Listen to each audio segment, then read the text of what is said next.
Just good evening. Welcome to Michael Pepper Tech. I am going to be testing this live software here and seeing how well it runs and how well it works. And hopefully you can hear me okay. Good, it's working. So we are live, and what are my thoughts on LG leaving the mobile market?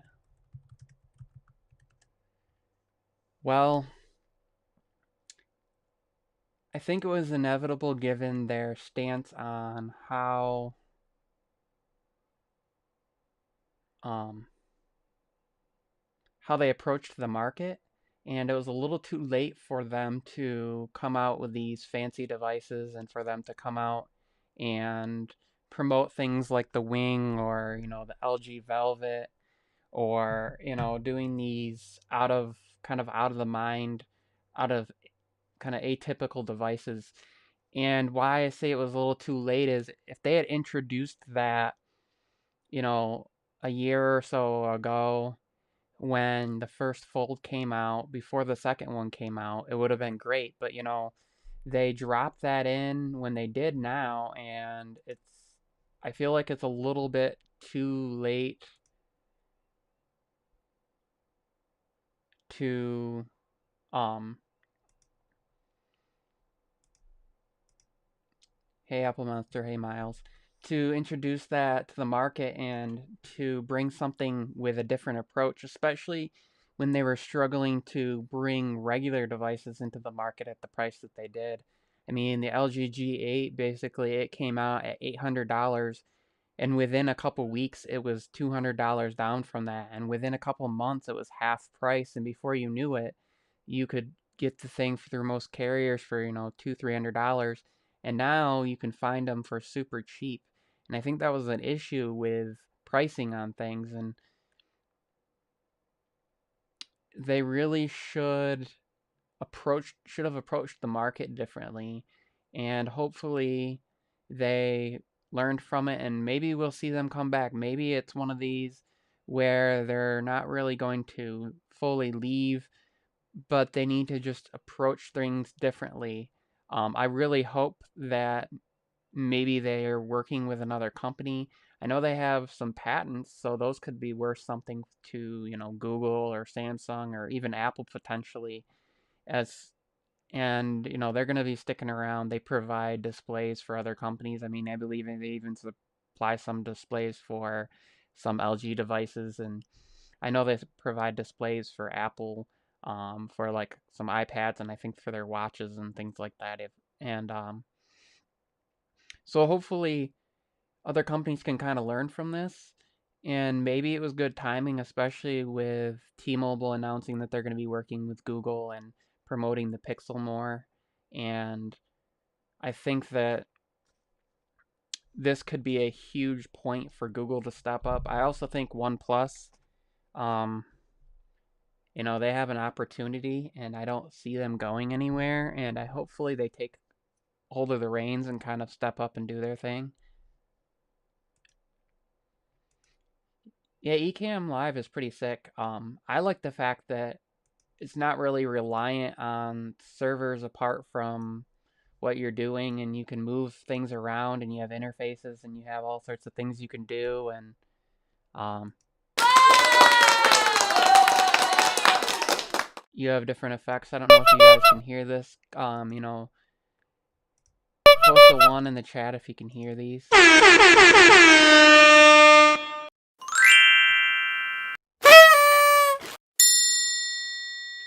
Just some fun things you can do. And I'm using the trial right now. I think I'm going to go to the full version. It's $20 a month, or it's $16 a month if you pay for a year at a time. And so you can get $192 for a year, or $20 a month if you want to do it monthly for the Pro version, and then they have a Studio version that gives you some more things, like I believe the Pro version, you're limited to 20 hours of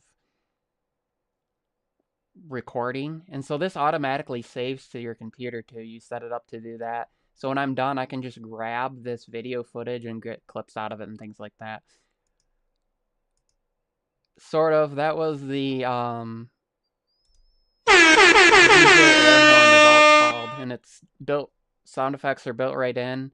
The interface is pretty sweet. I can show you kind of here. So you have all these layouts and everything's backwards. So hold on here. There we go. So you have all these layouts, and so you get like your scenes, your overlays, your comments, your sound levels for each thing, your sound effects, where you can have guests. So you can add. The only thing I don't really like about this is you can only add up to 5 additional guests, or 5. Yeah, you can only have 6 on the screen at a time, no matter which version you pay for, and so that's kind of annoying. But there's always ways around that. Like you can bring in Skype or Zoom and you can bring that up as a thing. So the other cool thing is like I can switch cameras. So that's my FaceTime camera, which is just ugly, but then I'm using Ecamm through the iPhone. And if I wanted to, I could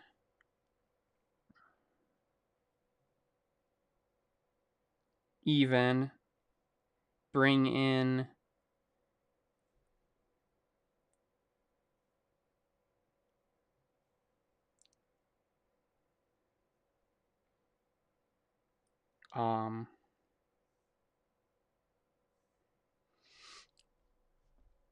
there's a way to, let me get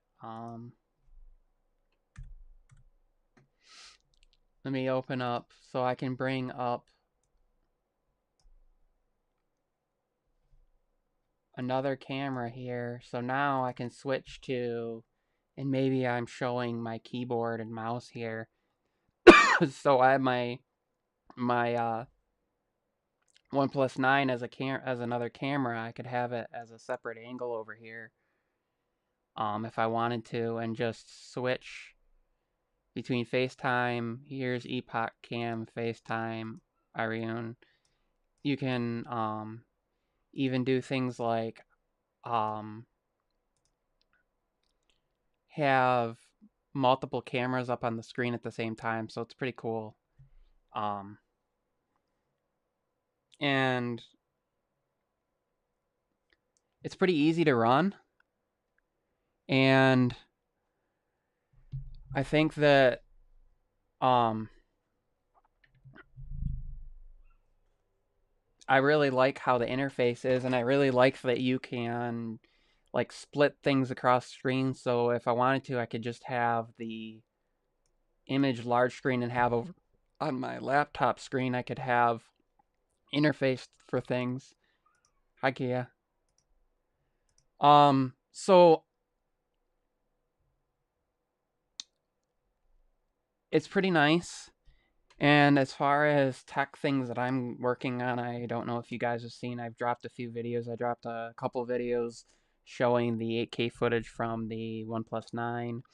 I dropped another video kind of showing a time lapse from my iPhone 12 Pro Max. And then today I dropped a video on if you're having issues with your iPhone with the audio turning itself down automatically.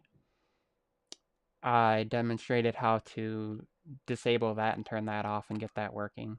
And the other thing about this Ecamm Live is you can still send a link to somebody and they can join you, and they can join you from an iPhone, Android, Windows, Mac. It works with Safari, Chrome, Firefox, and they don't have to have the software on their end. It all runs on your end. And the other thing is that this is all, I believe, hardware based, so I'm not really concerned about some of the issues that I've had with like StreamYard has had some delays and things like that. And I really like that you can just pop up and I can just drag over wherever wherever you want the You might buy the Pixel 5 from me. Well, hit me up in the DMs. Let me know. So, um, you can drag things around. You can switch so I can show um my desktop, which is pretty sweet. You can show videos. There's all sorts of things you can do without having to really do much. It's way easier to learn than OBS, but it has more functionality um, than some of the other software. And the trial is 14 days, so I can test it out, see how I like it. You can do things like I can enable zoom, so you can zoom in, and out. You can adjust brightness of picture settings.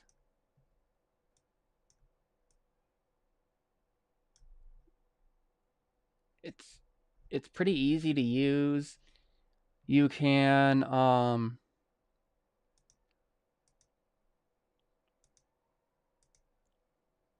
oops. You can change the camera settings, rotate things, mirror it, adjust things. As an interview mode, you can select, the cameras and all this stuff. It's pretty sick. Back to what I was talking about with LG, I think that their approach is like many other companies, and it just doesn't work. Unfortunately, when you have two huge companies, multi-billion-dollar, hundreds of billions of dollars, and a trillion-dollar company like Apple, and and not far behind a company like Samsung, and then even Google with all the money that they have, that they promote, they get the Pixel on all the carriers, and they're working with T-Mobile now, and you have Samsung with their devices, launching on all the carriers, and they have a launch date and a price, and LG kind of struggled. They don't really give you a launch date, and devices came late, and reviewers got them late, and except for the ones that got them way ahead of time, the few that they worked with ahead of time to promote it. Um, Apple even sends out devices, gets them in people's hands right away, and you just can't fight the marketing, the product placement. And I think that